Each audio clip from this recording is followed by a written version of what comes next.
Good morning 10th class Hindi का 8th chapter Nagarjuna का कल मैंने पाठ परिचय पढ़ाया था आपको। लेसन आज स्टार्ट करवा रही हूँ मैं आपको। कल और आज, ठीक है। कल और आज इसमें कवि ने, कल जैसे मैंने बताया था पाठ परिचय में, इसमें कवि ने ग्रीष्म ऋतु से तपिश धरती का वर्णन किया है कि ग्रीष्म ऋतु के बाद जब सावन का महीना आता है उस समय प्रकृति अपने सुरम्य रूप को प्राप्त कर लेती है, ठीक है।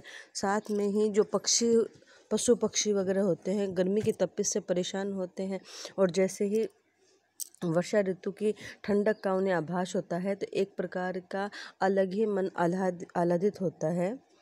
अभी कल तक तुम गालियाँ देती तुम्हें हताश खेतिहर, अभी कल धूल में नहाते थे गोरैया के झुंड, अभी कल तक पथराई हुई धनहर खेतों की माटी, अभी कल तक धरती की कोख में दुबके पड़े थे मेंढक उदास और बदरंग, ठीक है। वर्षा ऋतु प्रारंभ होने से जो पहले का जो प्राकृतिक दृश्य का वर्णन करते हुए कवि कहते हैं कि अभी कल तक जो हताश परेशान जो किसान थे वे हमेशा तुम्हें इस मौसम को लेकर तुम्हें गालियां देते थे, अर्थात तुम्हें कुछ ना कुछ बोलते रहते थे, ग्रीष्म ऋतु को कोसते रहते थे। अभी जो कल तक जो गोरैया के झुंड मिट्टी में नहाते थे और अनाज उगने वाली जो मिट्टी है, खेतों की मिट्टी, वह सूखी हुई पत्थर के समान हुई हुई थी, उसमें किसी प्रकार का अनाज उपजने का कोई तरीका नहीं था। अभी तक जो मेंढक धरती के अंदर दुबके पड़े थे, लेकिन आकाश बादलों से रहित और धूल से व्याप्त होने से फीका दिखाई दे रहा था। आश्चर्य यह है कि ग्रीष्म ऋतु के कारण जो धरती थी वो सूखी भी हो गई थी। किसान बारिश के नहीं आने से परेशान हो रहे थे, उन्हें ये लग रहा था कि कहीं बारिश आएगी या नहीं आएगी, इस बार भी हमारे अकाल ना पड़ जाए। और सारा जो वातावरण था वो धूल भरी आंधी के चलने से कष्टदायक बन गया था। आकाश में बादल की जगह मिट्टी की परत से दिखाई देती थी, बदरंग से दिखाई देते थे। ऐसे वर्षा ऋतु में आने की आश लगाई किसानों का उन्होंने वर्णन किया है। और आज ऊपर ही ऊपर तन गए हैं तुम्हारे तंबू, और आज चमका रही है पावस रानी बूंदा बूंदियों की अपनी पायल, और आज चालू हो गई झिंगुरों की शहनाई अविराम, और आज जोरों से कूक पड़े नाचते थिरकते मोर, आ गई वापस जान दूब की झुलसी सिराओं के अंदर, और आज विदा हुआ चुपचाप ग्रीष्म समेटकर अपने लाव लश्कर। इसमें कवि वर्णन करते हुए कह रहे हैं कि आज ऊपर ही ऊपर तन गए हैं तुम्हारे तंबू, और रात चमका रही है पावस रानी बूंदा बूंदियों की अपनी पायल।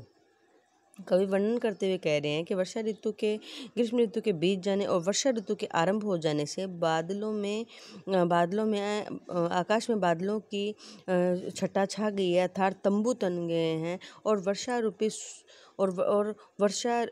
ऋतु रूपी सुंदरी और चमका रही है पावस। अच्छा, और पावस रानी यानी जो वर्षा ऋतु रूपी रानी है, ठीक है।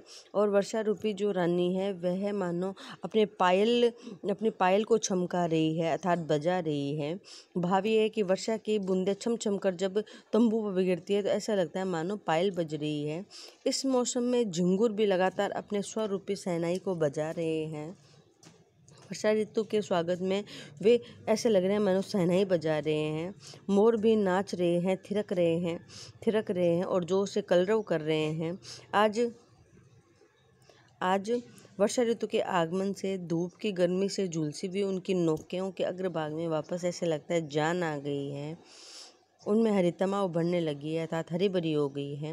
ग्रीष्म ऋतु ने अपना ऐसा लगता है मानो सारा सामान वह अपने दोस्त मित्रों को समेट लिया है, धरती से चुपचाप विदा हो गए हैं, अर्थात ग्रीष्म ऋतु चली गई है।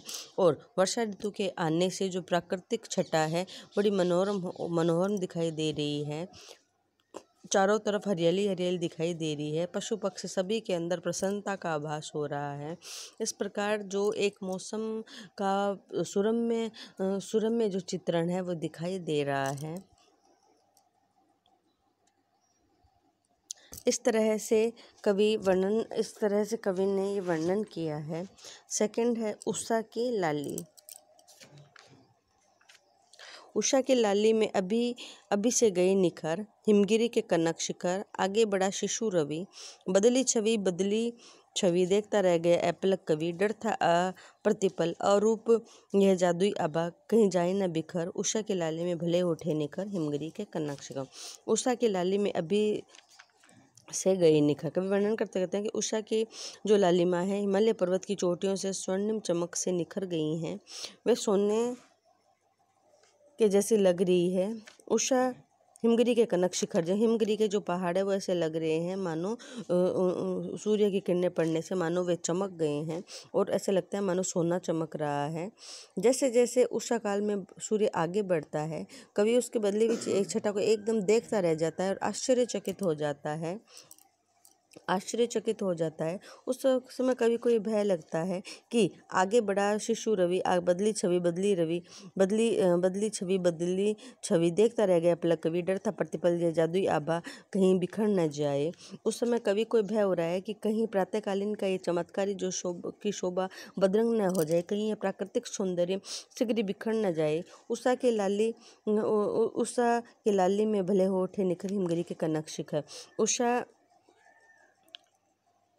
उषा की लाली जब धरती हिमालय पर पड़ती है तो उससे सारा जो दृश्य है वो उसकी आभा से रंग लिया होता है सब, और स्वच्छ चमक फैल जाती है और हिमालय के जो बर्फीले शिखर हैं सोने की तरह चमकने लगते हैं।